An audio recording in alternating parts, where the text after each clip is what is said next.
Hello friends, வணக்கம். இன்றைக்கி வந்து பிரேக்ஃபாஸ்ட் பார்த்திங்கன்னா சன்னா மசாலாவும் கூடவே வந்து சப்பாத்தி பண்ணியிருந்தேன்.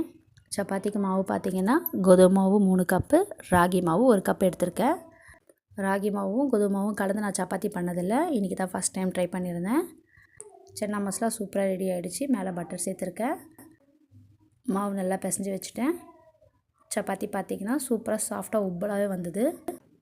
சப்பாத்தி வந்து உப்பெல்லாம் சாஃப்டாக வருமா வராதான்னு நினச்சிக்கிட்டே தான் நான் ராகி மாவு கொஞ்சமாக சேர்த்தேன். நெக்ஸ்ட் டைம் ஆஃப் கோதுமை மாவு ஆஃப் அளவுக்கு ராகி மாவு சேர்த்து செய்யணும்.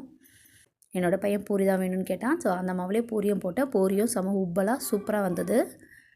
சப்பாத்தியும் பார்த்திங்கன்னா பூரியும் பார்த்திங்கன்னா டேஸ்ட்டு சூப்பராகவே இருந்தது. ராகியில் தோசை அடலாம் செஞ்சால் சாப்பிட மாட்டுறாங்கன்றா இந்த மாதிரி ட்ரை பண்ணேன். சூப்பராக வந்திருந்தது. மார்னிங் பிரேக்ஃபாஸ்ட்டு உப்பலான பூரி, சப்பாத்தி கூடவே சன்னா மசாலா. உங்கள் வீட்டில் என்ன பிரேக்ஃபாஸ்ட்னு கமெண்ட் பண்ணுங்கள். சேனலுக்கு தொடர்ந்து சப்போர்ட் பண்ணுங்கள், லைக் பண்ணுங்கள், சப்ஸ்கிரைப் பண்ணிக்கோங்க, கமெண்ட் பண்ணுங்கள். தேங்க்யூ.